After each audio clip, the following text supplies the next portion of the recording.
Would you like to go on a trip to Mars? While that sounds interesting, the time the journey takes will discourage many. Using current rockets, the shortest time to get to the red planet is 5 months, and you will have to target a small window that comes once every 2 years. While this piece of information might not mean anything to most people, for Elon Musk it means the failure or success of one of his passionate dreams, setting up people to live permanently on Mars. To make the travel to the planet more bearable, one of the options Musk is considering is warp drive, which promises to reduce the trip time by a large order of magnitude. What is warp drive and how fast can it help Musk put people on Mars? Join us as we dive into how Musk reveals the warp drive Starship.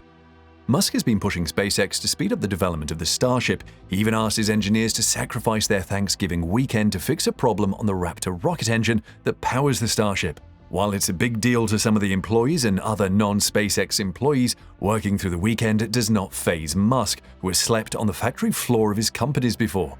There is a reason Musk wants the Starship to be done as soon as possible. This is because while NASA is content to wait until 2033 to send an astronaut to Mars, Musk wants to do so by 2026, which is just 5 years away.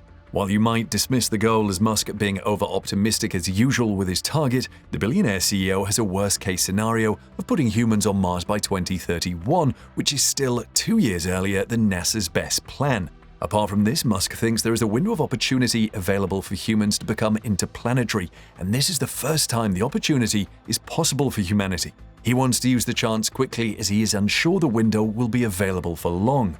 When you are planning to move 1 million people from the Earth to Mars, as Musk wants to do within a short time, there are several things you need to consider, which we will briefly look at. The first is cost. The first thing to note is that simply having money, tons of it, will not get you to Mars. As Musk said while on Lex Fridman's interview, even with $1 trillion right now, you can't fly to Mars. You need the right technology, like the Starship that SpaceX is building. Even with the right technology, space travel is expensive. In fact, anything involving rocket launches is costly. That is because of the nature of rockets, which are traditionally one-time use vehicles. This mode of using rockets is ridiculous, as Musk pointed out. It is like buying a new car every time you want to go out. While it is mad expensive to do so, it is also complicated because you need a new car built to go out. Most people won't be able to afford going out if that is the only way to use cars, which sort of is what you get with space travel today that only the ultra-rich can indulge in. Obviously, that won't work for Musk, who claims there is a particular cost per ton to go to Mars that will ensure the city established there can sustain itself. Besides, there might not be enough ultra-rich volunteers willing to relocate to Mars, so the price has to come down for most people watching this video to even consider it.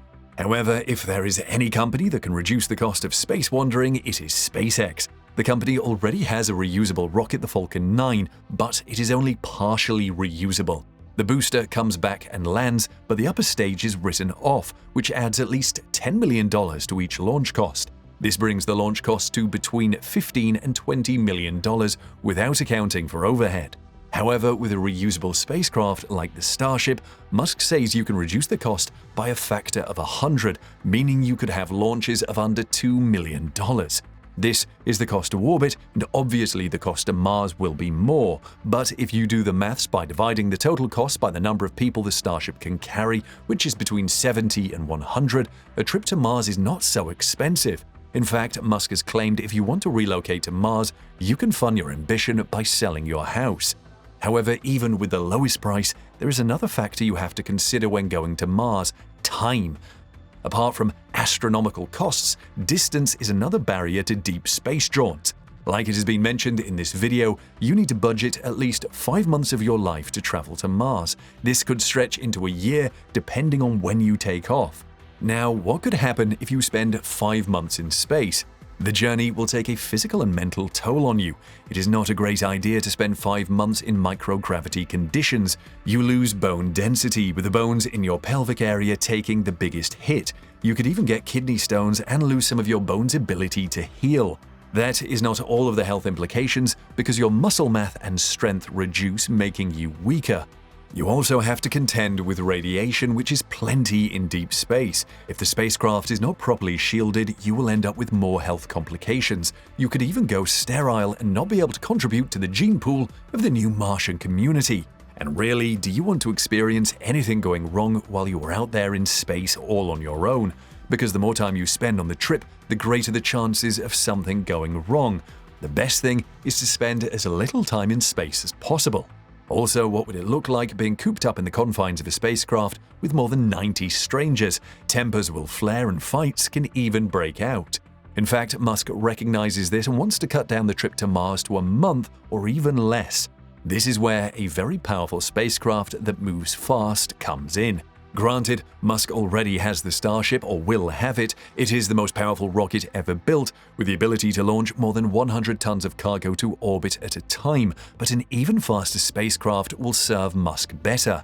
One technology that holds lots of promise is warp travel. As a Star Trek fan, at which Musk is too, you must have seen the technology in action in the fictional world. Musk has been connected to warp drive technology for some time. In fact, famous scientist Neil deGrasse Tyson took to Twitter to ask Musk to stop messing around with mundane stuff like rockets, Hyperloop electric trucks, and even Neuralink, and instead concentrate his effort on developing warp drive.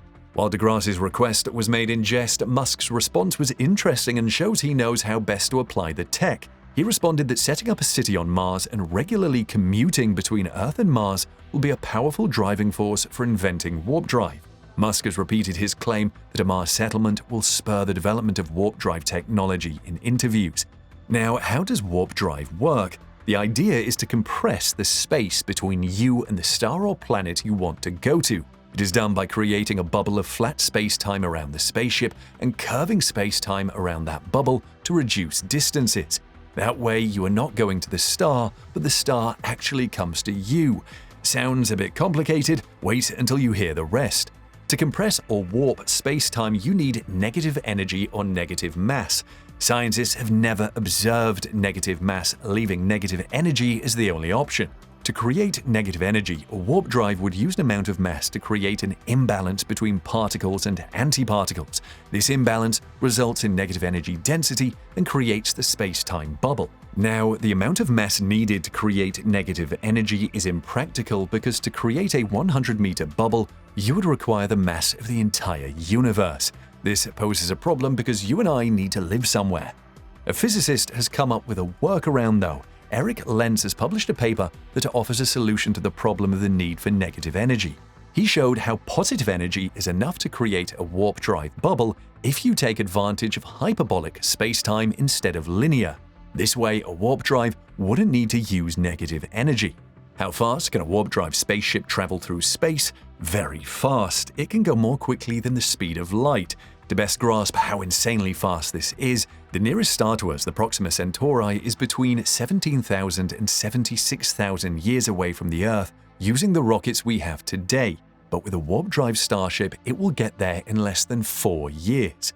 A warp drive Starship will solve many of the problems Musk has to deal with while promoting his Mars project. For instance, volunteers can quickly return to the Earth if they change their minds, making a massive difference in adventures like this one. Let's hear what you think of the warp drive Starship in the comments section below.